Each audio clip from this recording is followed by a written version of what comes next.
ঘটনাটা 2021 সালের শেষের দিকে ঢাকার এক এলাকায় বিশাল এক বিল্ডিংয়ে এই ঘটনাটা ঘটেছিল। ওই বিল্ডিংটি দেখতে যেমন অদ্ভুত, ভিতরে তেমনই ছিল হাইটেক নিরাপত্তা ব্যবস্থা। Fingerprint lock, CCTV footage, smart lift সব ছিল।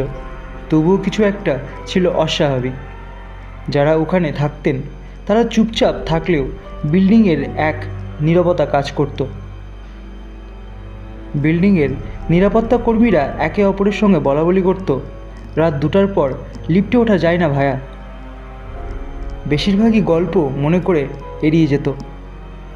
কিন্তু নতুন গার্ড সোহেল এসব মোটেও পাত্তা দিত না। সে ডিউটি করত রাত 8টা থেকে সকাল 6টা পর্যন্ত। শুরুতে সব কিছু স্বাভাবিক ছিল, যতদিন না এক রাতে 2:07 হঠাৎ লিফটের দরজা আপনা আপনি খুলে যায়। কেউ ডাকেনি, কেউ নিচে বা উপরে ছিল না, তাহলে লিফটের দরজা কেন খুলল? কৌতূহলবশত সে সিসিটিভি ফুটেজ দেখতে লাগলো। দেখে লিফট উঠছে, নামছে, দরজা খুলছে, কিন্তু ভিতরে কেউ নেই। সে ভাবল কোনো প্রযুক্তিগত ত্রুটি। পরের রাতে একই ঘটনা। এইবার সে সাহস করে লিফটের কাছে যায়। দরজা খুলে যায় ঠিক তখনই যখন সে সামনে দাঁড়ায় লিফটের। ভিতরে ঢুকে দেখে সবই স্বাভাবিক। সে বোতাম চাপে 15 তলার, কিন্তু লিফট নিজে থেকেই 13 তলায় এসে থেমে যায়। 13 তলায় আগুনে পুড়ে যায় একজন মহিলা, এই কথা সে জানত।